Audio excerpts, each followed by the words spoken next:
Kementerian Perhubungan mengizinkan Bandara Internasional Sultan Mahmud Badarudin II Palembang untuk melayani penerbangan langsung internasional khusus rute Palembang ke Arab Saudi. Namun, hingga kini PT Angkasa Pura II selaku otoritas Bandara SMB II belum menerima surat permintaan slot time penerbangan khusus ini, baik dari pihak maskapai atau Biro Perjalanan Umroh. Penerbangan langsung Palembang ke Arab Saudi akan memudahkan jemaah serta menghemat biaya dan waktu. Sebelumnya, jemaah umroh dari Palembang harus lebih dulu transit lewat Bandara Soekarno-Hatta atau Kuala Namu di Medan. Penerbangan langsung Palembang Arab Saudi bersifat khusus atau special handling, sementara rute internasional reguler Kuala Lumpur dan Singapura di SMB 2 belum dibuka. Bahwa SMB 2 saat ini sudah diizinkan untuk direct flight special handling umroh.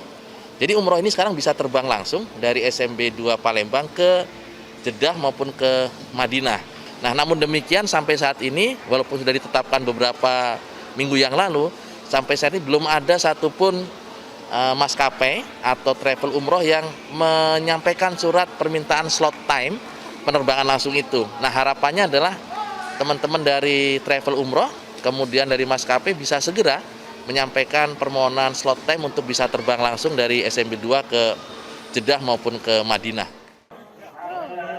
Memasuki tahun 2023, trafik di Bandara SMB 2 Palembang diperkirakan meningkat.